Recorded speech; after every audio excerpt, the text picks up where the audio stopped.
I am Borron, a researcher living in America. In 1990, I took a trip to a remote rural area in China to do scientific research on the spiritual culture and beliefs of the ethnic minorities there. That place was a small village in Shaanxi province, China. To facilitate my travel, I hired Apeng, an experienced local guide, who was there to assist me along the journey. To enter this village, we had to go through places with rugged terrain, where vehicles could go no further. We had to walk the rest of the way, about 3 kilometers of forest roads. As we arrived at the village, it was already late afternoon. Apeng took me to a strange home, where I would stay in the village. After the introductions, Apeng had to return back to his hometown. Upon arrival, I saw houses that were built of stone, wooden pillars, and thatched roofs. Inside the house, the gray, moldy walls were overgrown with moss and lichens. There was absolutely no electric light, only the glow of a kerosene lamp. There was an old couple there to welcome me. They were very kind and cooked a lot of delicious local specialties for me. That night, I woke up at 2 a.m. to go to the toilet. With only the glimmering light of the dimly lit kerosene lamp to guide me through this cold, dark, scary place, I sensed that something was about to happen.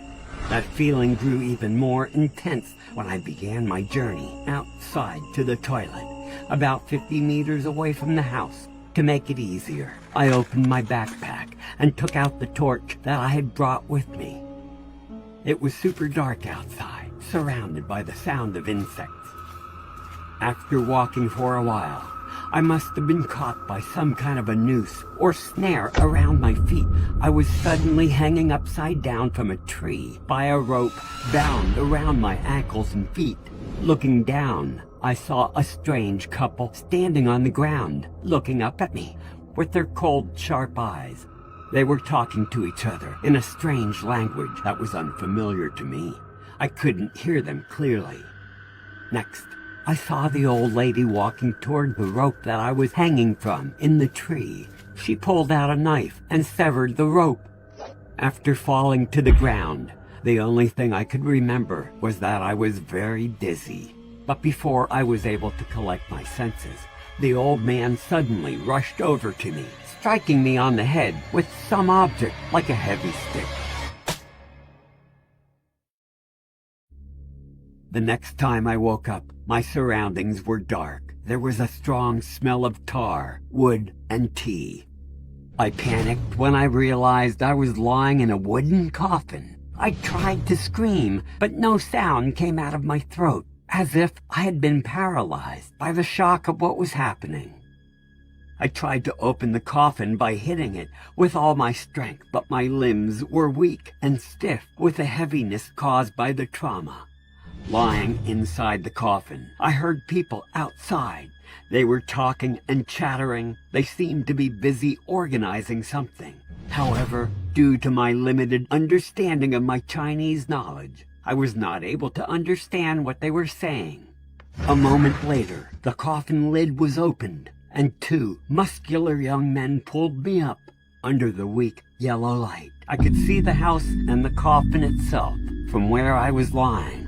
I saw strange decorations made of red silk ribbons. They were hanging everywhere, forming large bunches of flowers. I was being dragged in front of this couple. It was so surprising to see that behind the couple's seat was an altar with incense, lamps, and fruit. In the middle of the back wall was the word Shunxi, which meant double happiness. I was startled to see myself wearing a Chinese groom's costume. Looking up, my heart felt a strange sense, as if someone had been suffocated. I saw a girl in a bride's dress, with a red scarf covering her face, situated next to the old couple. The girl's hands were loose. Her head was tilted to the side. Behind her were wooden splints holding her body up. It appeared as if she was still alive, seated in an upright position. It was then that I realized she must be dead. more terrified. The corpse and I were pulled out in front of the old couple. A big fat matchmaker was continuously saying something I couldn't understand. Then she held my head down to perform the ritual. If I was not mistaken, this was a Chinese wedding ceremony. The people there were surrounding me, all of them with the same cold, scary faces.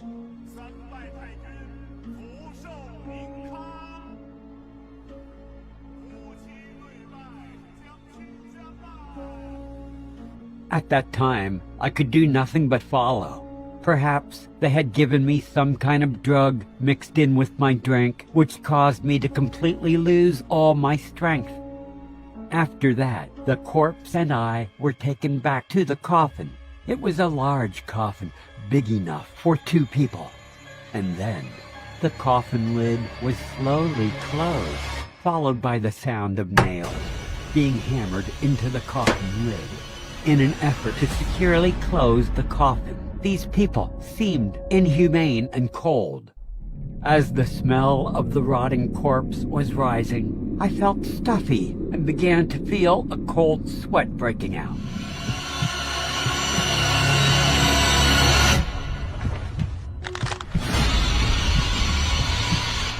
Then, even more terrifying, the headscarf slipped and revealed the pale face of the girl's corpse. Apparently, the corpse opened its eyes and glared at me. Oh my God, my heart froze. I could see that there was still blood remaining in the eyes of that corpse. I tried to make my body flutter with the intention of escaping, but my whole body went limp and soft, without any strength.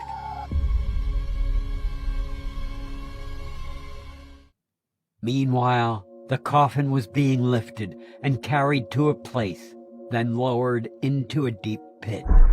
I heard the frightening noise of the shovels, as I could clearly feel the shoveling of dirt on my head. I was about to be buried alive, here alongside the corpse of the dead girl. I was traumatized by all these terrible things that were happening to me. But then, at that very moment, I heard the screams of a group of people, and I realized that one of them was Apeng's voice.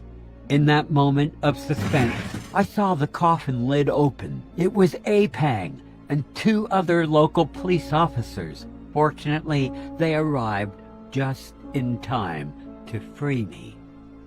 Apeng said that because he forgot his belongings, he came back to retrieve them. When he found out about this scary incident, he ran down to the town and reported it to the local police. But it took a while for them to arrive because it was difficult to navigate through the rough terrain. But thankfully, they made it just in time. After returning to the United States, I began to learn about the ancient Chinese ghost wedding customs. The event was so extremely frightening for me. The custom of this Chinese marriage ritual is still practiced in the same way, and customs of this dark ritual, even up to this very day,